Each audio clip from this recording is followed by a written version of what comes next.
Good afternoon. Zachariah Jackson, BASA News. I'm in Plainfield, New Jersey. There was an issue in Watchung with one of our queens. Would you mind me saying the senior? I'm honored. Okay, all right. That just shows our journey has been very smooth. There was an issue at a job, and I want you to introduce yourself. First, I'm going to say, this is BASA News.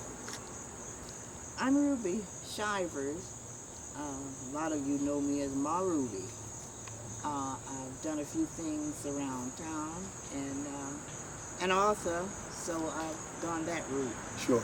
But my main objective is to defense of my people. Sure. And particularly black people, particularly black men. Sure. Yeah, I read some of your books. Did you? I think you had a book that was in black and white.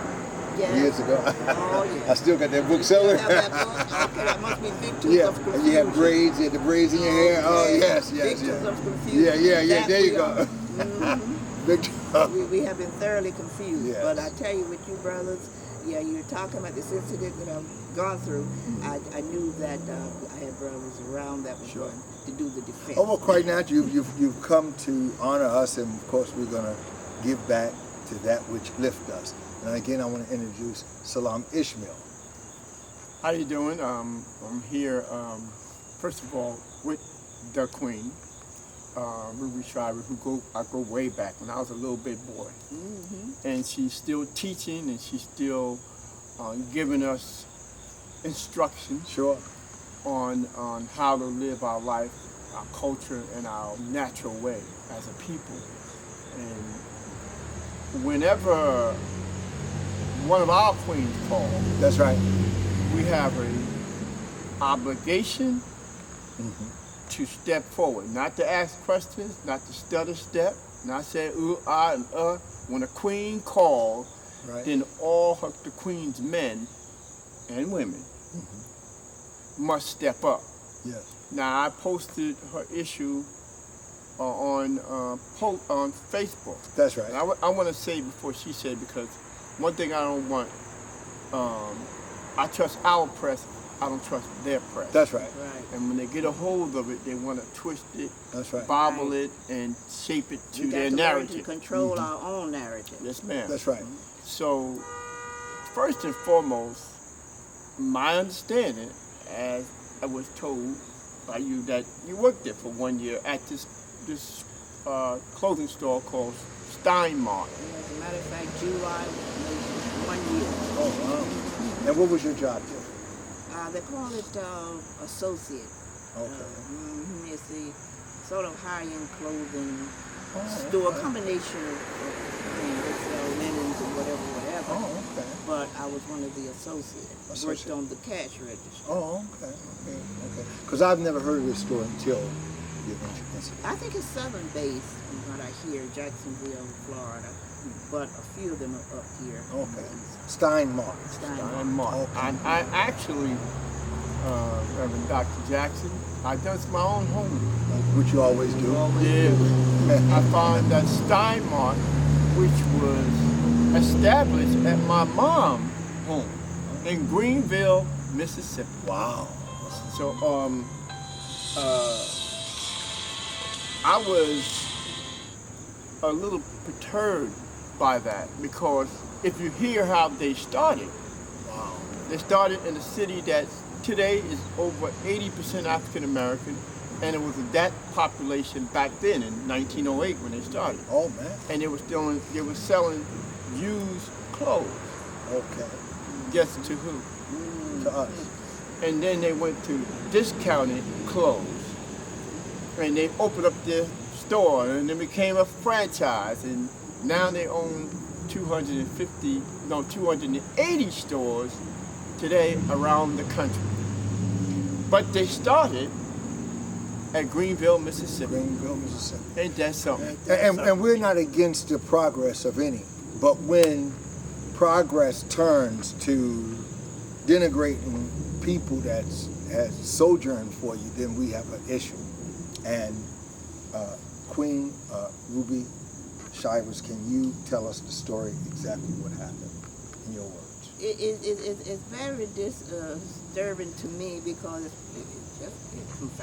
confounded me because the story, if I were to tell it to you, it'd be so weird and so gross. You know, you would not, it's unimaginable what could have happened. I worked at Stein Mart for about a year and done fairly well as I know it because I've gotten a couple of, in that year's time, I've gotten a couple of Employee of the Month certificate. Wow. Sure. You know, so certainly had nothing to do with that.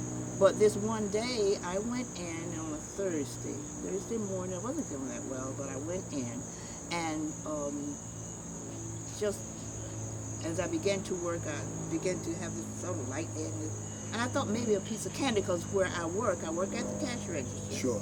And there's candy right at Right. the desk. Right. I guess to entice the customers when they come up to pay for their items, if they want candy.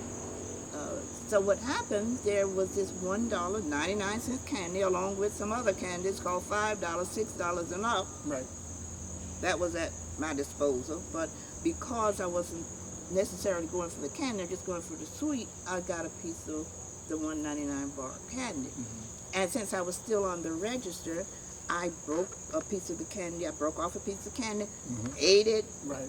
and put the other aside. But on my break, a couple of hours later, I took the other piece of candy and ate it. But what I did, I left the wrapper, Right. wrote on the wrapper, I ate $1.99 piece of candy, and I put it along with some other items that I was going to purchase. Sure. And that's how we did it.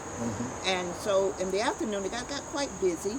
So Let me stop you for a minute, because this is a very important note, because you didn't take the candy because you were going to take it home and for whatever purpose. You took the candy that was directly dealing with how you feel. exactly. You felt sick, you felt hazy. You had, now some people, I don't know, I know I'm not a doctor, I'm not a health expert, but I know people that may have diabetes. I don't know if you have diabetes or any symptom of diabetes. No, low it's levels just of that sugar. it wasn't. It's just that I thought I needed a little boost at that time. And no offense, I'm probably 20 years or whatever your junior, but even me, we not young Like we used to be. cattle anymore. You know, if you get I allowed them to say that. You know what I'm saying? We have to, certain things. Because you can get hazy in the head, and then you can lose your balance, get disoriented, all kinds of stuff. So you've done the smart thing. You immediately put something inside your Exactly. system. That's the way I thought about it, and I said, okay, I know I'm going to buy the other items at the end of the day, and I just put that along with it and let them know that I had eaten this and it was only $1.99, and I put it aside.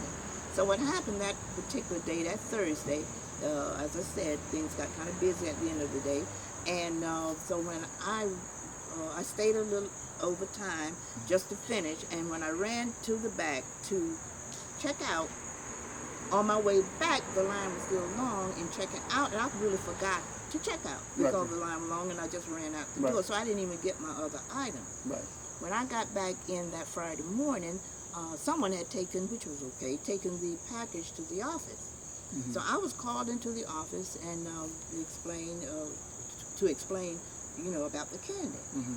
And I didn't really know what there was to explain because I had written on the candy what I had done. Right. But even so, I explained. I said I wrote that I owed for the candy because I wasn't feeling that well, and I ate the candy. So she said, well, that's really against company policy. I said, well, I didn't know anything about it. It's never been explained to me. I didn't take it out or anything. I was at the desk, and I did what I did. So she said, well, what you need to do, one of the other ladies said, what you need to do then is write up a little note and explain, what happened. And I did. I wrote the note, I explained the situation, and said to them that I had paid. I was paying for it at that time. And so they said, okay, put it in your file. I was confused at that point. Well, why would you make such an issue? But I didn't say anything. Put it in the file. That was on a Friday. Sure. I was off Saturday and Sunday. So when I came back in on a Monday, I worked that full day, half day or whatever. And so at the end of the day, they called me into the office. And that's when Ms. Atkinson, the new manager, we have a new manager. The new manager called me and said, well, headquarters have to be terminated. I said, excuse me? Terminated? She said, yeah, you have to be terminated. You have to be terminated because that's against company policy. Taking the ball. I said, first of all, I paid for it. Secondly, even if it was an infraction, which it shouldn't have been, I said, but even if it were, the most we would expect is a warning. Sure. But to terminate me? Yeah. I said, that doesn't even sound right. So she said, well, the other ones have been terminated for that reason, or whatever she said. I said, really? But then maybe this is time to put a stop to it. Maybe I was put here to put a stop to it, because that is not right, that's unfair, that's intimidating. I said, for insulting. I said, you're implying that I'm stealing $1.90? No, I didn't imply that. She said, oh yes, you did. That's what I'm getting from it. Then the question becomes, if you didn't, then what's the purpose of the termination? If you're not associated with the candy being gone, and the candy being gone because you're associated with her stealing. Yeah. Sure. I said, you know, I didn't tell them, but after I talked with you, brother, so I said it sounds so indicative of how they want to criminalize us. You know, but they won't do it with me because I'll make us put a stop to it right here. How did you feel? How did you feel about that? I felt so devastated. It was insulting. I mean, I've been around the block a few times.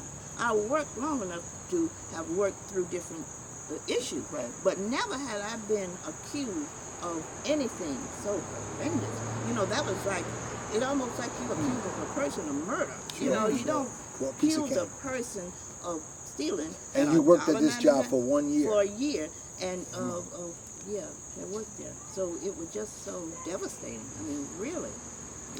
So, Brother Jackson, this is why it's important that our community, I just celebrated with hundreds and thousands of people at the New York Harlem Day, African American Day Parade. And it was filled with so much fanfare and African culture and pride and what have you. And then you leave one step over to the left and to the right, and you're still dealing with the atrocities of I'm going to call it what I call it, discrimination, racism, bigotry. 'Cause that's how I see. That's how it is. That's how I see they treated our queen. Sure. Because they didn't give her the benefit of the doubt. First and foremost, this is a senior, black or white in general. It just this country, you know, has a unwritten law about seniors. That's why you get discounts. Sure. That's why you get certain privileges. Sure. And you should also be given the benefit of the doubt, and that didn't happen here. The queen actually paid for the item. She told you the reason why she did, and that should have ended there. First of all, it shouldn't have been a corporate quarrel. Every time I said it to somebody, I said corporation. For $1.99 piece of candy. Oh my God, a black person stole a piece of candy. Let's call the national office. Call the national office. That's insulting and it's humiliating.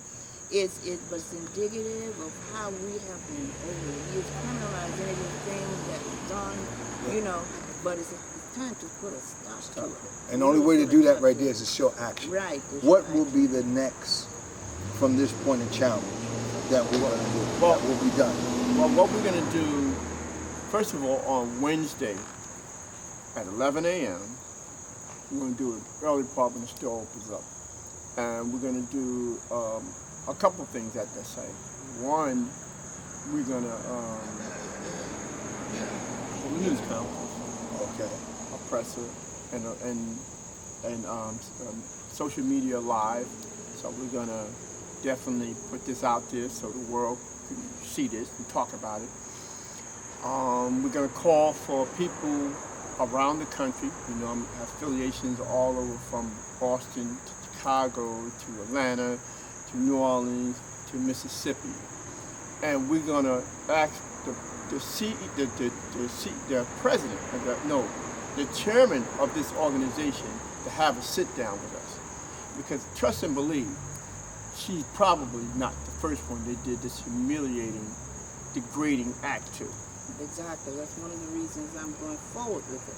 You know, it's not just about me, it's about us, how we have been treated, and with no regard to how it has translated into who we are today. You know, many of us have given up on trying to get a fair shake, trying to get a fair, so we don't even try to confront them. I'm confronting you. I'm saying to you, you will not get away with humiliating me, with challenging me, with just degrading. It's not right, it's not fair, and I don't understand. I don't know if it's an ism or a phobia, but whatever it is, it's wrong. It's wrong. Well, So Wednesday at 11 a.m. we want you to meet at Stein Mart store in their front. You'll see the sign out give the there. address. And it's 5511, right? I think 5511 West 22nd. Route 22. West Route 22. That's 5111 Route 22. That's The Watchung Stein Mall. Mart at the Watchung Mall. You forget What's the address, next door store? Watchung Mall is It's right across from Walmart. Right across from Walmart. Everybody Walmart living and in Watchung will be right there. Yeah, At Stein 11 Mart. o'clock, 11 a.m. 11 a.m. We'll be there Wednesday. That's just the kickoff. And we're going to be calling people that can't come. We're going to give them instruction on what to do. And tune in up for that. I have a list of what people can do that will include making phone calls to the corporation, sending letters, Sure. expressive outrage, getting your city to do some stuff. You know, yes, people say, oh, well, this is small. It's just a little old lady. No. We are in a Trump era. That's right. And it's the little things that is happening in our respective community, with our respective elders, with our youth, that if we ignore, it creates the bigger things. So we got to nick these little things, or what you may call little things, and making sure that this not only will happen again, but they're going to fix what happened again. So Well, I tell you, this elder woman wants to thank this brother here. I knew what I call Brother Selene. Explained to him what had happened. I know it was not going to, just be ignored. And when he brought the brother over here who's known me and my family, I didn't remember him at the time. I do now. But I'm so proud because I know I feel that when I call my people, they will respond. Yes. And I know that, because I work with my people all my life. So I know that they do know how to respond, and they will respond. So I really appreciate you, brothers. I we really appreciate you, Queen. All right. So we'll see you guys Wednesday at 11 o'clock at Stein Mart store in Watchung, New Jersey. Again, this is Zachariah Jackson, BASA News in the community. Goodbye.